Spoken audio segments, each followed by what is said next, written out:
who is out of the country, is traveling to South Sudan today. That's why he's not here. There's been a lot of speculation in the media.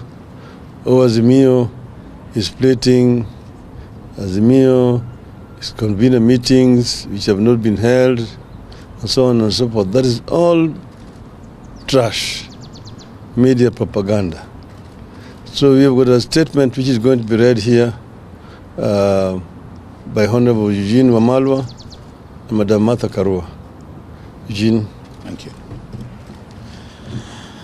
Thank you very much, ladies and gentlemen of the press. This is our statement from the Azimio Summit, and it's titled Azimio Marches On. The summit, which is the top decision-making organ of Azimio la Umoja, One Kenya Coalition Party, has held a meeting today under the chairmanship of the Right Honorable Raila Odinga. Being the first this year, the meeting focused on four main agenda items, namely review of the previous year, briefing on the government's budget-making process, position on public interest litigation, and the way forward. In attendance, as you can see before you, apart from our leader, we have his deputy, the Honorable Martha Karua, yours truly, Honorable Mwangi Wairia, Honorable Wycliffe Oparanya, Honorable Peter Munya, Honorable Jeremiah Kioni, Honorable Nderitu Mreithi, Honorable Wajakoya, and Honorable Opio Wandae. Absent with apology was the Honorable Stephen Kalonzo Musyoka, who's currently in the Sudan for other engagements, but who spoke to our leader this morning and sent his apologies. And the meeting has gone on with his blessings, and his views have been incorporated in the resolutions that we'll be reading to you shortly. After lengthy deliberation, the summit resolved the following. Azimio remains satisfied with its activities that were able to focus on the excesses of the Kenya Kwanza regime that has made life miserable for the greater majority of Kenyans. Because of Azimio's focus and steadfastness, the cost of living as a government-induced pain is understood to be a direct result of Ruto's policies and not only global environment or previous regime. So this is purely Ruto's failed policies, and it should not be blamed on any global environment or Uhuru Kenyatta's regime almost 2 years later. The coalition is satisfied with the work of standing up for Kenyans and commits to continue holding the regime to account and to put blame where it belongs on areas like the ever-rising taxes, the deteriorating relationship with our neighbors, the rampant corruption in government, the tribalism in public service, the deterioration of the Kenya shilling, and general deterioration of our economy. The Kenya Kwanza regime, and not the people of Kenya, are to blame for these misfortunes that have ended up hurting innocent Kenyans. Azimio deeply regrets the loss of lives during the peaceful protests, continues to hold the government responsible for these needless deaths, and promises that the deaths shall never be in vain. The coalition has weathered several vigorous attempts by the Ruto administration to create disunity and splits in its ranks. Unity is an achievement the coalition will guard jealously to be able to continue fighting for Kenyans as one united front. Because the coalition has been able to stand up and stand together, Kenyans have regained their voice, their courage, and are standing up to the bullies in this regime. Kenyans are standing up in very remote parts of the country to tell off the government on its lies and its insensitivity to the people. We encourage Kenyans to continue manifesting courage and call out this regime. We will stand with all Kenyans expressing such courage and determination to take back our country. The coalition is happy and proud of the performance of its members of parliament on all critical national issues.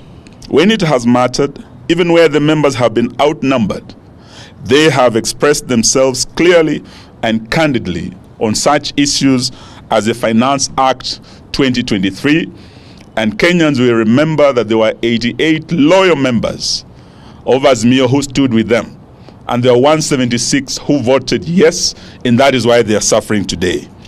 Kenyans will remember their voices also of Azimio legislators on the housing levy, on the deployment of the police to Haiti, and the general state of the economy. Over time, we have been vindicated. May I now invite my senior, the Honorable Martha Karua, to read the rest of the statement. Thank you very much.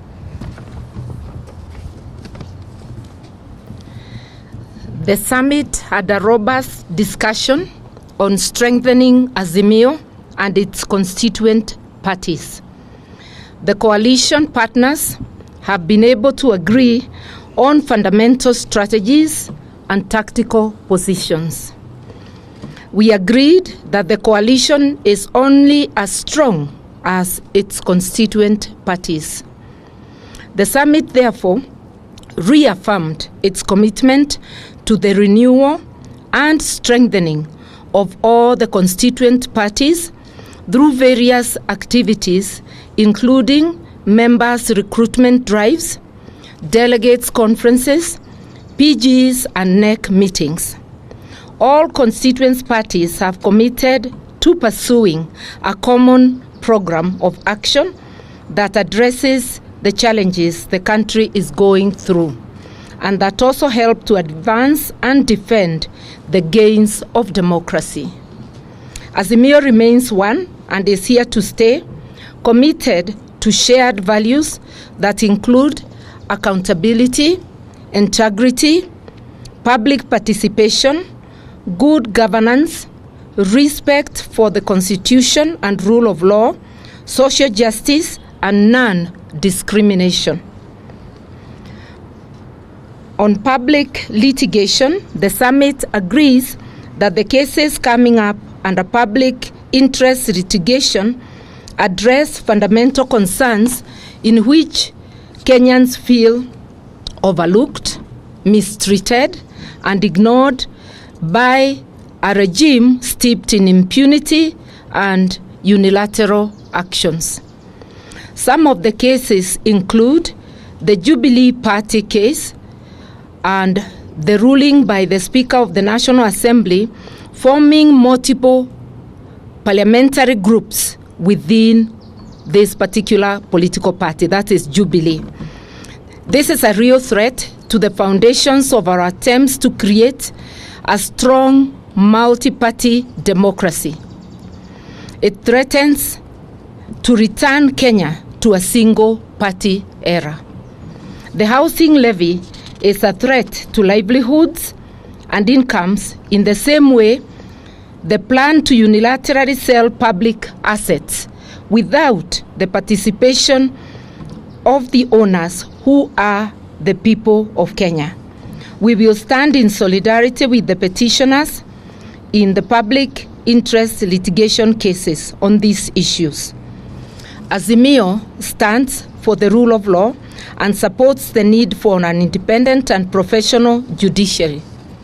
Subsequently, we demand that the Kenya Kwanza regime must keep its hands off the judiciary. We take note of the support expressed by the United States government for the Ruto regime to appeal against the ruling on the deployment of police to Haiti. It is our hope that all parties shall respect the independence of the judiciary and that foreign interests will keep off our national affairs. Azimio remains on the way forward. Azimio remains extremely disturbed by the worsening cost of living, the ever-rising and reckless taxes by Sakayo, the collapsing national currency, the chaos in the education sector, the tribalism in public service, and the return of mega corruption. The summit has committed to seek other ways and means to press the regime to listen to the cries of the people. The litigation will only be one such avenue. Other ways are being worked on, whose ultimate goal is to force the regime to be sensitive to the tribulations of the people and to enable the people to take such steps as they may deem necessary, remembering that they have the residual power and sovereignty for the people to be able to rid themselves of this yoke put by the regime. Just like the donkey spoke to Balaam in the Bible, the donkey is now telling Zakayo, enough is enough. We thank you. Thank you very much. Thank you very much. Asanteni sana. Thank you. Thank you very much.